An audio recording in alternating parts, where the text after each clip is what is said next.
We're repeatedly told, aren't we, that this problem, this situation, this life that we're living at the moment, this event that we're going through, is a spiritual war. I'd love to know what people mean by that, and I've been thinking about it myself, and I don't know if what I've got to contribute is anywhere near what people mean, but we're constantly told it's a spiritual war. And in some ways you think to yourself, well, that's quite handy. I'll let the spirits go and do all the battles, you know, and I'll just plod on with my life, thanks very much, which would be lovely. But I don't think that's quite what they mean. It's taken me some time to understand what it means to be spiritual, I suppose. People send me various books, and I read some of them, and I agree with some of it, and I disagree, and I'm trying to work out what it means. In some of the lawful stuff, and you'll know that on the channel, if you watch regularly, we often talk about lawful and legal. What is lawful comes from, I suppose, man and the universe, perhaps even from God, however you interpret God. And legal, of course, is a man-made construct, a series of legislation, acts and statutes in which man could agree to work so that there's order and keeps us in our place, so to speak. And this legislation, such as it is, these agreements, these laws, this jurisdiction that you may or may not wish to be part of, it seems to have grown so big that it's actually so unwielding for anybody to navigate anyway. And in recent times, it seems to have been hijacked more to keep us down. And I think it is also part of the spiritual war, and I'll talk about that in a second. Whereas lawful is the law, I suppose, of, what would you call it, the universe, the law of the land, the law of the planet, the law of this dimension, laws that are irrefutable and we cannot change. You can change your acts and statutes and those sort of things, but you cannot change, for example, the sun coming up in the morning, or the moon going down at night, whatever, you know, not going down at night, but you know what I mean. There are things that you can't change. I was going to give the example of gravity, but of course people now are arguing that gravity doesn't exist, and it's not gravity, it's mass and dimension or something, but I don't want to get into that. But what we traditionally would have known as gravity, that you drop an apple and it falls to the ground, those sort of laws are irrefutable and repeatable. But you never know, that it may one day you drop an apple and it suddenly floats and something has changed. But what does it mean by spiritual and a spiritual war? Who are fighting this war? Who is fighting this war? And why? And what is the end goal? And this is where, you know, on the channel, you start talking about this kind of stuff, or you start looking inward and you start getting a bit deep. The audiences will disappear because they find this very difficult to comprehend or think it's irrelevant.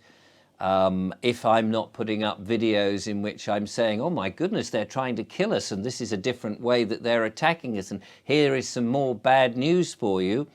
If I don't put that up, the audiences disappear. If you do, you'll see many of the other YouTubers who are talking about things, they love to put the fear factor in. And I've moved away as much as I can from looking at the fear side of things, because it does strike me that in this so-called spiritual war, that we're doing the job of the devil, if you like, if we continually frighten audiences or continue the fear of the nonsense that's being perpetrated to us. I think to get to the nub of what it means to be spiritual, and I need to get to the nub of it fairly hastily in a short monologue video like this, is to think about who we are, who we really are. And this kind of comes back into the lawful stuff. Who are you?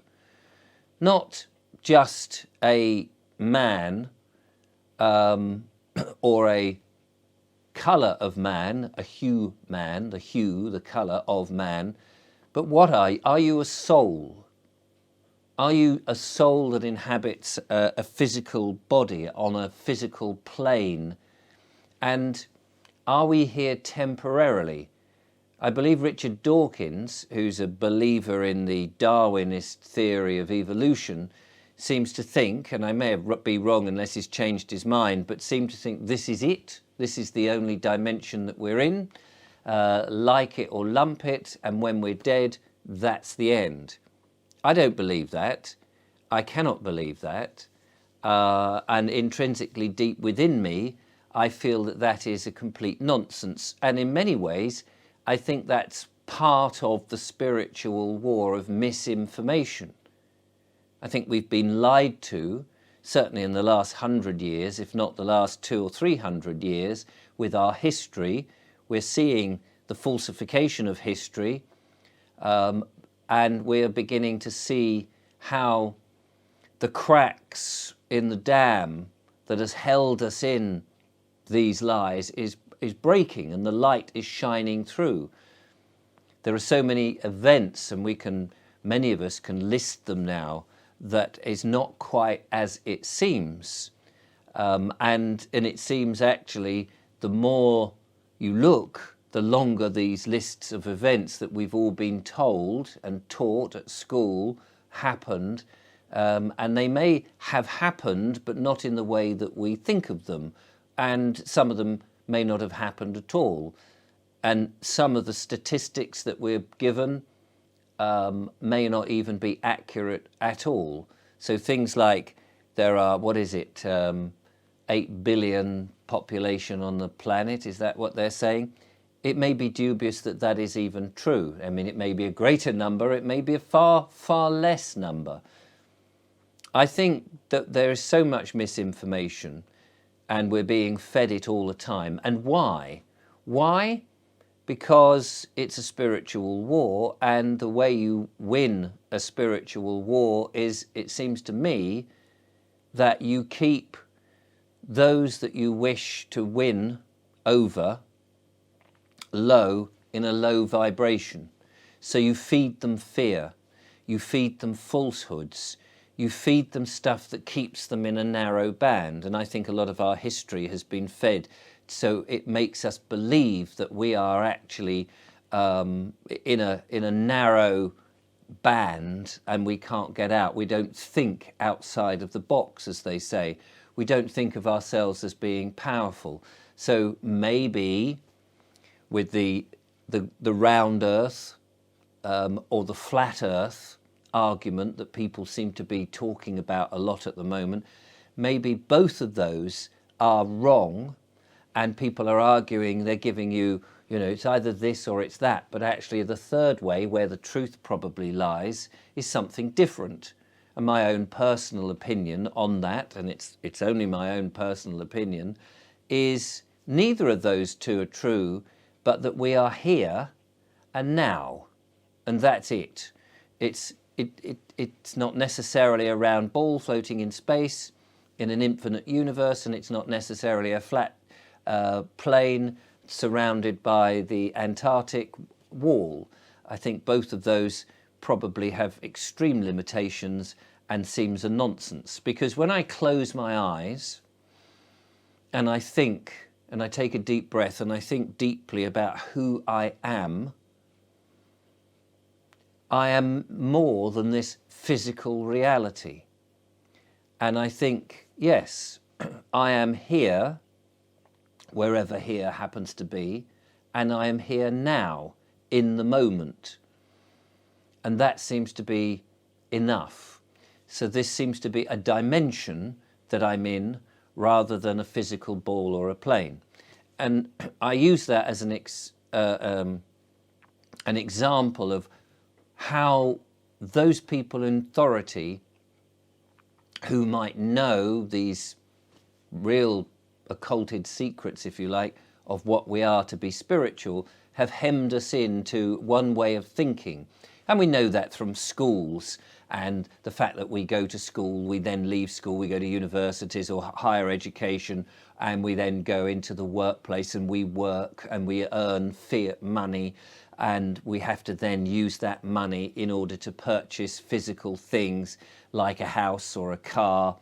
And we try and bring up our next generation, the children, in these limitations that we have, not once teaching, say, the next generation, the children, who they are spiritually. We're not guided to think that way. We're distracted by, that's particularly at the moment, by television and by celebrity, by people who are doing things. And now we've had television, of course, but now we have the internet and social media, which is getting us wound up on all sorts of things across the whole plethora of nonsense. And we have wars and other, they call it theatre, don't they? They call it theatre. And that's exactly what it is.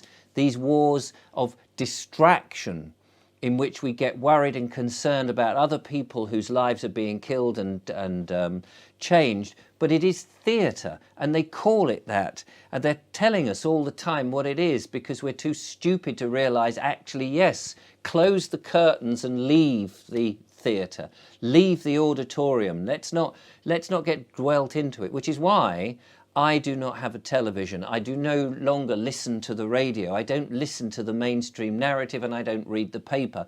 And I'm pulling myself more and more away from the internet. People send me, you, the lovely viewers, send me videos, and you say, must see, must watch this. Richard, have a look at this. And you'll send me a 2-hour video to watch.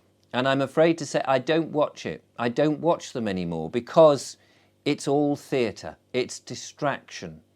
I'm much more interested in now who I am and the spiritual sphere.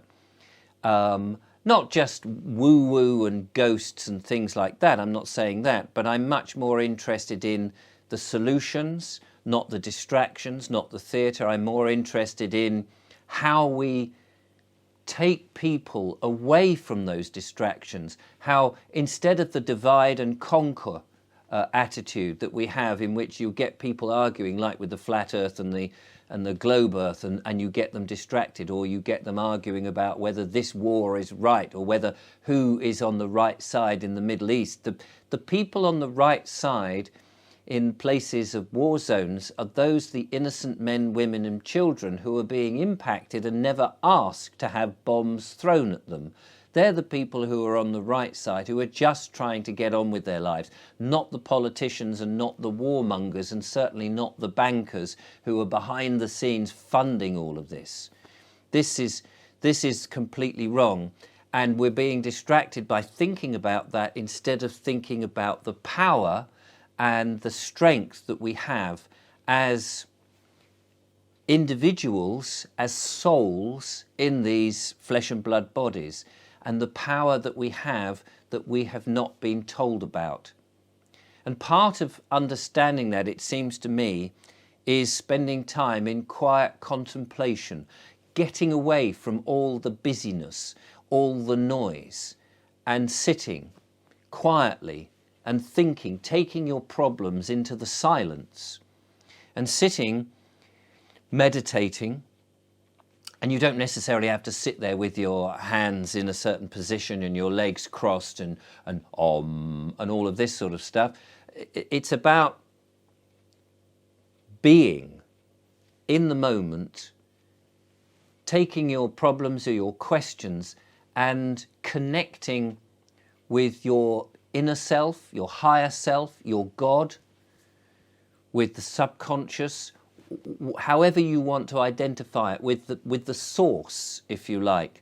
People don't do it. They don't do it enough. They don't take themselves out of the theatre, out of the world that we see, and come in. And I do this.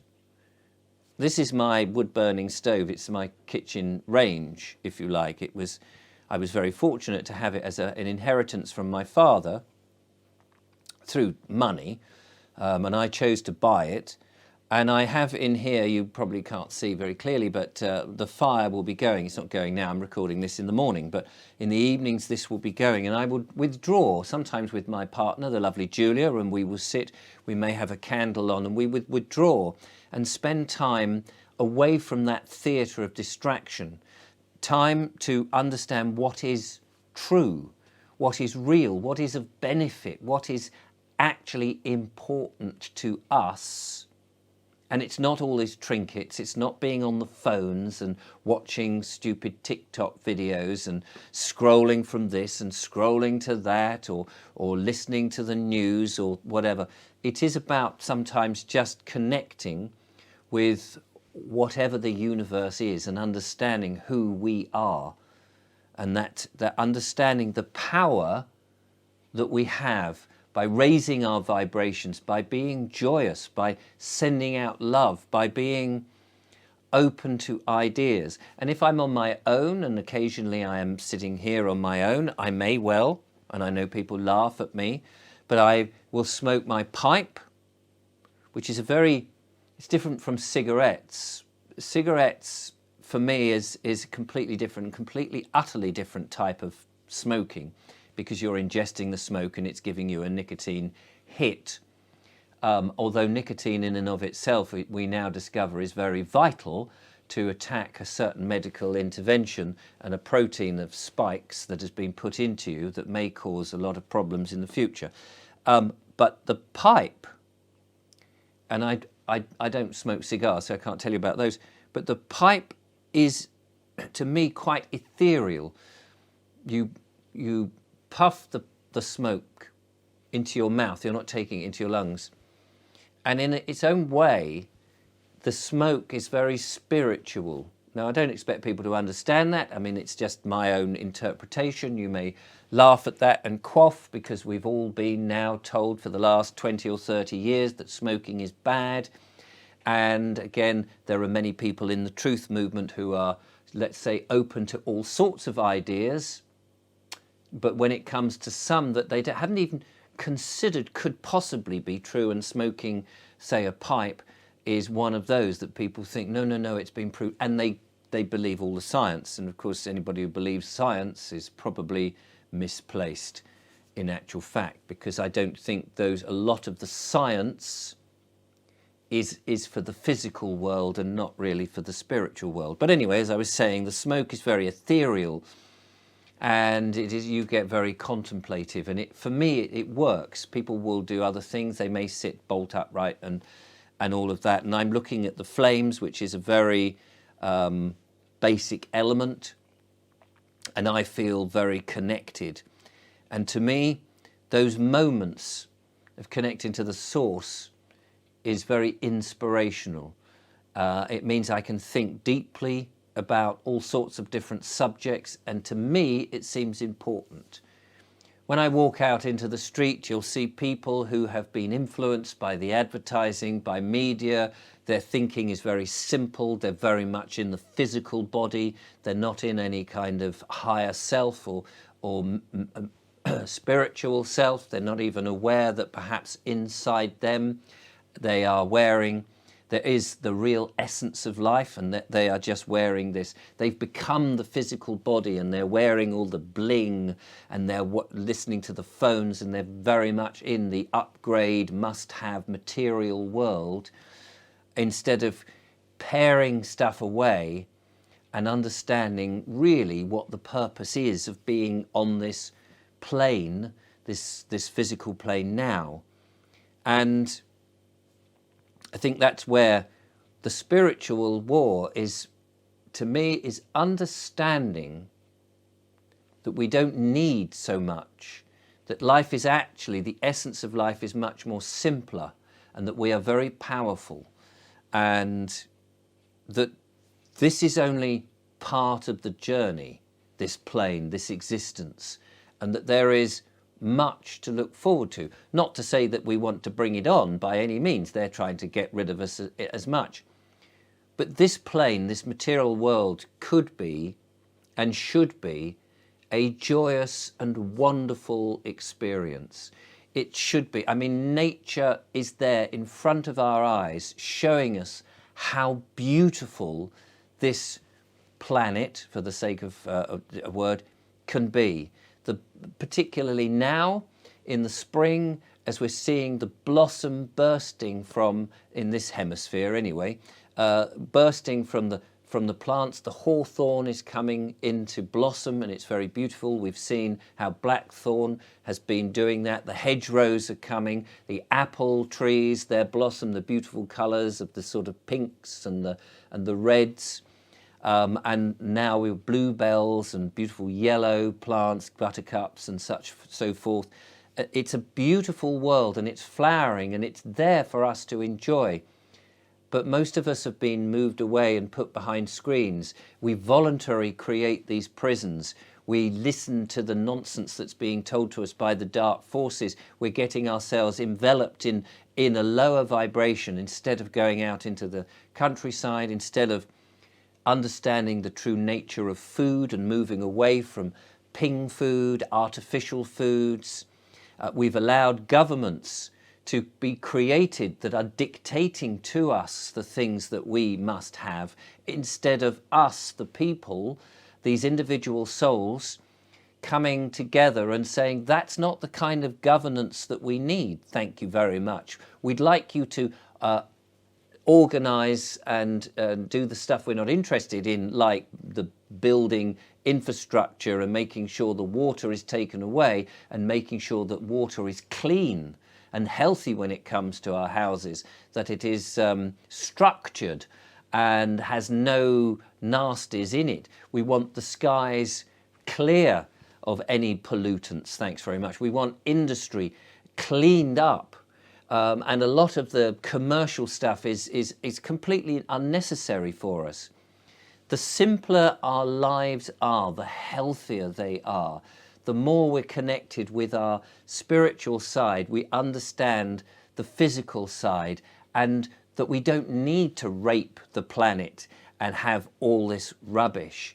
That we can have a beautiful existence whilst on this plane, a joyous occasion, and see the beauty and the love of our fellow man and woman, and that we can gather in groups and enjoy the fruits that this planet, that the ground, the earth can offer us.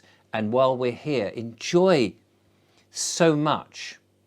And yet we have allowed en masse to be distracted by the theatre, by the limitations placed upon us, by feeling that we must have some sort of money, a fiat currency, money that's backed by nothing.